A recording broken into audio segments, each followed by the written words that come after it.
again, it's Erin, and I'm here with another episode of It's 5 o'clock here. Now, I think it's been about 3 years since my last episode, but something always brings, the greats, JK, out of retirement. And this one is really more of a public service announcement. Now, as many of you all know, I love cocktails and I also love bourbon, but more than anything, I love teaching people how to make cocktails right, equipping them with the knowledge and the techniques to make something beautiful at home. Now, there are stores and brands out there who endeavor to do the same thing by giving them, recipes perhaps alongside a bottle tag, or maybe it's right there on the shelf. Now, I've recently been apprised of a very disturbing cocktail recipe that tries to make an old-fashioned. Now, it was brought to us by our dear friends at Total Wine. Now, Total Wine does Total Wine, the wine part, pretty well. It's a local store for me. It was started in Maryland and I live in DC. But the and more piece that's tagged onto the end it doesn't always hit right, if you know what I mean. Now, Total Wine's kind of notorious for giving really trash bourbon advice. Now, if you like bourbon and you want a bourbon recommendation, ask me or ask one of the millions of Facebook and Slack and Discord and other groups that are out there, or look up bourbonbanter.com because we won't lead you astray. But for the love of God, just don't ask anyone at Total Wine because they just aren't, frankly, equipped with the right knowledge.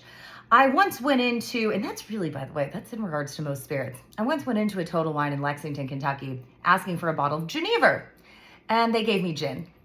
It's not the same thing.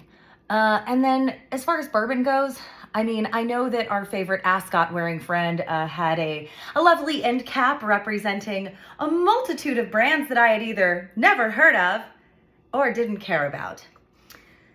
But let's just say Total Wine is not going to be the best place for you to get your bourbons and the best spirits recommendations, frankly. That's why we're here. Bourbon Banter, all of us folks who love whiskey, we love bourbon, we love spirits, and we will help you find the right thing. But here's the reason really why you should not buy bourbon at Total Wine. And that's, I think they're trying to kill you. Now, there was this recipe that was promoting the latest boondoggle out of Buffalo Trace, which is the Traveler Whiskey, which was a much lauded and much anticipated collaboration between Chris Stapleton, the musician, and Harlan Wheatley, the master distiller at Buffalo Trace. Apparently they tested 50 different blends of whiskeys and they chose the 40th one. And let me just say, thank God for my friend Cecil who gave me some of his because I did not want to buy it on my own. So I have tasted this and it has lovely notes of acetone, and then the flavor is like, it's as if I took my bottle of simple syrup, emptied it, put some water in there, shook it up, and then poured that into like maybe a glass that bourbon used to be in, and then you added a little more water. It just doesn't have a lot of flavor to it. And people went bananas over the fact that, oh my gosh, Buffalo Trace has come out with something new. I must buy it immediately. Well, now it's all over the shelves for cheap now because potatoes, went to the shelves, bought a bunch up thinking that it was the latest, greatest thing from Buffalo Trace, and also probably in support of Chris Stapleton, who's a great musician. Just doesn't hit right. But perhaps the most egregious thing that Total Wine did was serve up this cocktail recipe of an old-fashioned made with Traveler. Now, the old-fashioned is one of my absolute favorite drinks on the planet. Spirits, sugar, water, bitters. It is the quintessential basic cocktail. It's the definition of a cocktail, frankly. It's what launched this entire series. I also did a 5,000-word treatise on the old-fashioned. You can go to bourbonbanter.com or just Google The Ultimate Guide to the Old-Fashioned. Pretty self-explanatory. Now, this recipe is pretty egregious in a number of ways, but most of it is due to its proportions. So why don't we just skip to the chase and let's make this sucker? Because I think I should make this so you don't have to. So we're gonna take our trusty mixing glass. Have not had any cocktails before this. Maybe that was my mistake. So we're going to take our mixing glass and we're going to follow the first step in the recipe, which I don't know if it might be the worst part of the recipe. 1.5 ounces of Traveler whiskey. So we're going to do 1.5 ounces in here. Remember, this is a pony jigger. We're going to do the 1.5 ounces, which is a full jigger measure, right into our mixing glass. Remember, with a mixing glass, always start completely empty, because the second ice hits it, it's going to start melting and you're going to have a very watered down cocktail, which may actually be a good thing for this one, but let's just go with our techniques. Let's go on to the second, and perhaps, I don't know if it's the worst. I don't know, you tell me. These proportions are scary. We're gonna put 2 ounces of simple syrup. 2 ounces, yes. That means 1/2 ounce more simple syrup than we did our whiskey. I can feel that diabetes calling me. Wilford Brimley, I'm not ready yet. And now this is what makes me really sad, because Angostura bitters are expensive. I'm taking the dasher top off because yes, I have to put 2 ounces of bitters into this drink. 1, 2,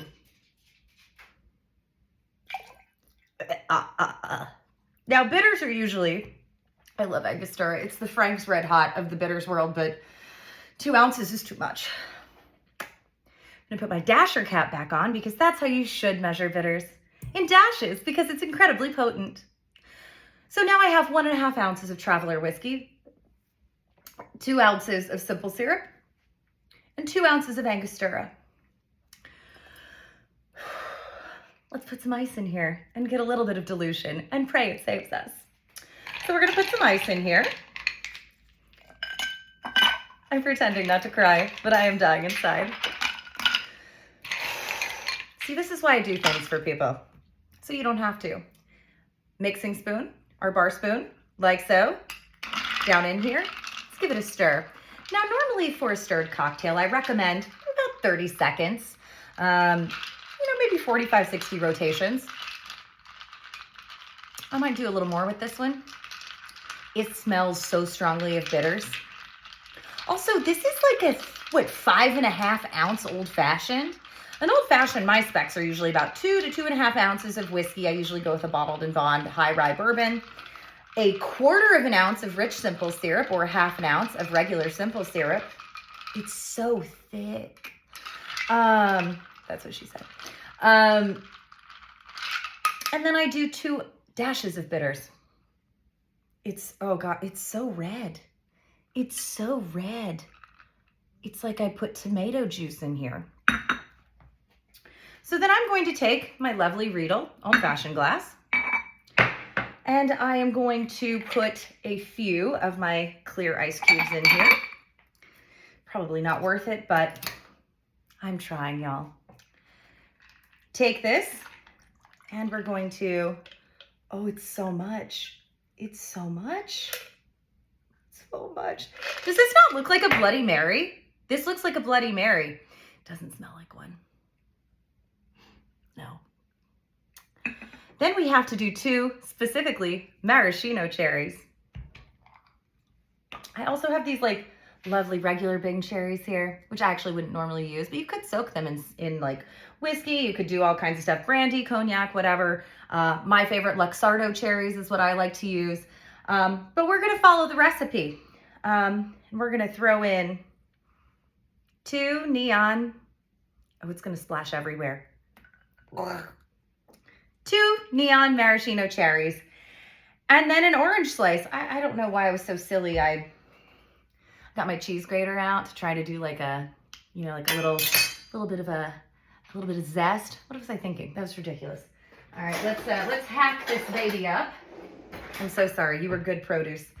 And we're gonna just slice this. I'm assuming they would probably recommend squeezing the juice in there, so I'm just gonna do that. I don't recommend that. This is only what I'm inferring that Total Wine mixologists do, which I'm assuming is also the same person. I don't know, it might be their accountant. I don't know who it is. I don't like any of this. And so we've got a nice orange here. I don't want to drink this, but I'm going to because I love you. Wish me luck.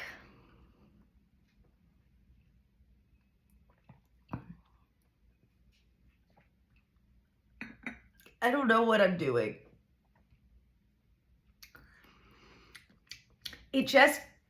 So Mover and Shaker Co. back during the pandemic was like, LOL, people should take shots of Angostura bitters. So I did it. I think I was actually the first person to actually tag them and post it. And that wasn't bad because I like Angostura bitters.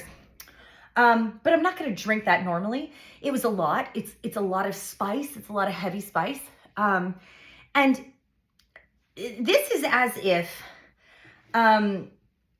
you took, something that required cinnamon in it and were like, you know what a good measure of cinnamon would be? Like the whole bottle. It's like that cinnamon challenge where you try to eat teaspoons of cinnamon and you just end up choking to death or aspirating it. It's kind of like what this is. You can't taste the traveler. Maybe that was the point. Was that the point? Maybe that was the point. Well, if that was the point, they succeeded. But it's so sweet. I feel like it's starting to separate almost. Like, do you see? It's absolutely opaque. It's opaque. Completely opaque. Why am I doing this?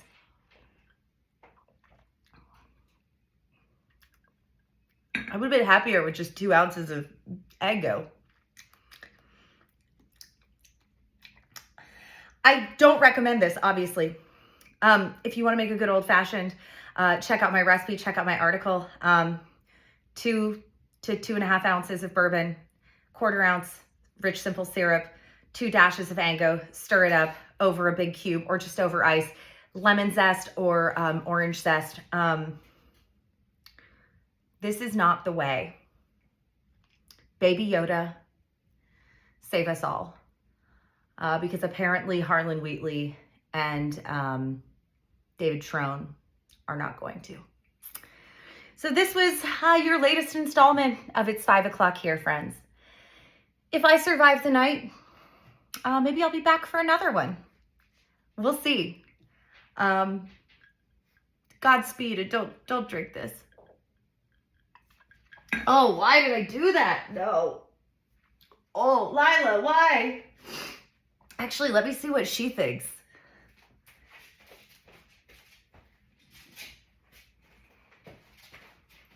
Lila, what do you think of this terrible old-fashioned? She's like, I don't want it. I don't know. She doesn't even like it. Dog, paws down. Paws down. I'll see you back here next time on It's 5 o'clock here.